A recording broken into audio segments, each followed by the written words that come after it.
আসসালামু আলাইকুম, কেমন আছেন সবাই? শুরু করলাম, এক আপা মিষ্টি নিয়ে আসছে স্পেশালভাবে আমার জন্য, সেই মিষ্টি দিয়ে রান্নার জন্য সবাই আমরা একসাথে কাটা বাছা শুরু করে দিছি। এই অনুষ্ঠানটা শুরু হয়েছে আমার নানি শাশুড়ি মারা যাওয়ার পর থেকে। আমার শাশুড়ির বাপের বাড়ির লোকজন এই অনুষ্ঠান করে যাতে তারা একসাথে দেখা সাক্ষাৎ করতে পারে। এই অনুষ্ঠানটা সবাই দুদিন ব্যাপী করে। আমার নানি শাশুড়ি অনেক ভালো ছিল, তার সাথে আমার সম্পর্ক খুবই ভালো ছিল। তার কথা যতই বলবো ততই কম। সবাই তার জন্য দোয়া করবেন, আল্লাহ যেন তাকে বেহেশত নসিব করে। কাটা বাছা শেষ, তাই আমরা চুলায় আগুন ধরাই দিছি রান্না করার জন্য। এর মধ্যে অনেকে আসতেছে, আসলে ব্যস্ততার কারণে সবকিছু ভিডিও করতে পারি নাই। রান্না করছে আমার বড় খালা শাশুড়ি। খালা রান্না এক্সপার্ট বলে সব জায়গায় খালারই রান্না করতে হয়। খালা প্রথমে রান্না করছে লাউ চিংড়ি, সাথে কিছু মাছ ভেজেছে। এই বড় পাতিলে ছিল ভাত। আরও খালা রান্না করছে তেলাপিয়া দিয়ে বেগুন আর মিষ্টি কুমড়া দিয়ে মুরগির মাংস। বাদাম ভেজে রাখতেছি যাতে রাতে গল্পের সময় কাজে লাগে।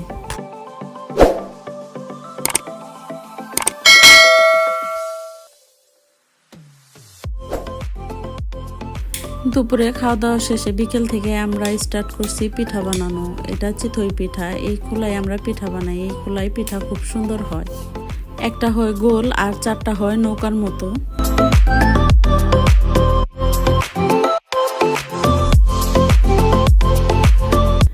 পিঠা বানাইতে বানাইতে অনেক রাত হয়ে গেছে। রাত্রে অনেক বৃষ্টি হয়েছে। সারাদিন প্রচণ্ড গরম ছিল। গরম শেষে বৃষ্টি সবাইকে অনেক প্রশান্তি দিয়েছে।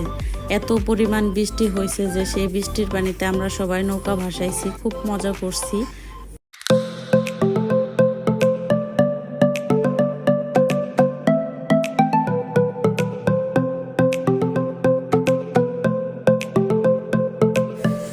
বাচ্চারা পানি দেখে আর নিজেদের সামলাইতে পারে না, ওরা পানির মধ্যে নেমে গেছে, খুবই মজা করছে। রাত 2টার সময় মুড়ি মাখাইছে এক ভাগ্নি, ওর মুড়ি মাখা খুব খেতে ভালো। সারা রাতই আমরা গল্প পুজো আড্ডা খাওয়া দাওয়া চলছে, সবাই খুব মজা করছি। একসাথে হইলে আর যা হয় আর কি। শুক্রবার সকালের নাস্তার আয়োজন চলতেছে।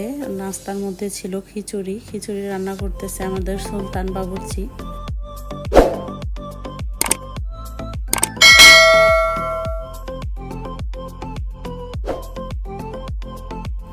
খিচুড়ি রান্না শেষ করে দুপুরের খাবার রান্না শুরু করে দিছে। দুপুরের বেশি আইটেম ছিল না, ছিল গরুর মাংস আর রোস্ট, পোলাও। পায়েস রান্না করতেছে বড় খালা। মিষ্টির আইটেমের মধ্যে ছিল পায়েস আর দই।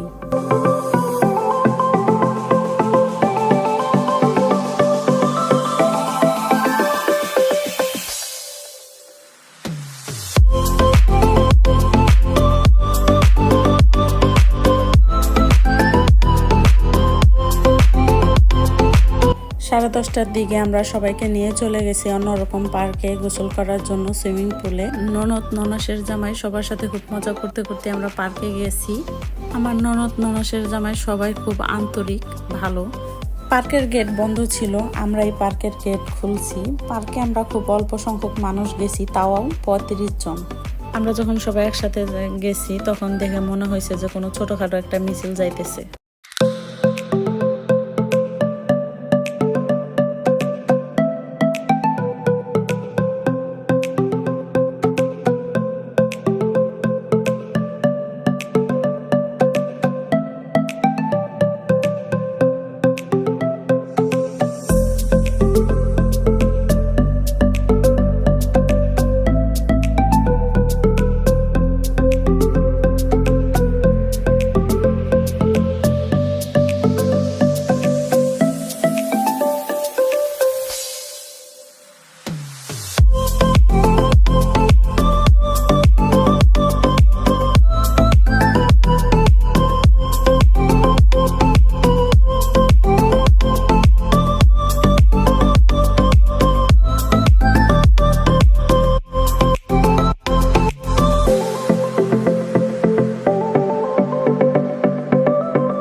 ছবি তুলতে যাইয়া এক ভাগ্নির মোবাইল নষ্ট হয়ে গেছে, তারপরেও সবাই অনেক মজা করছে।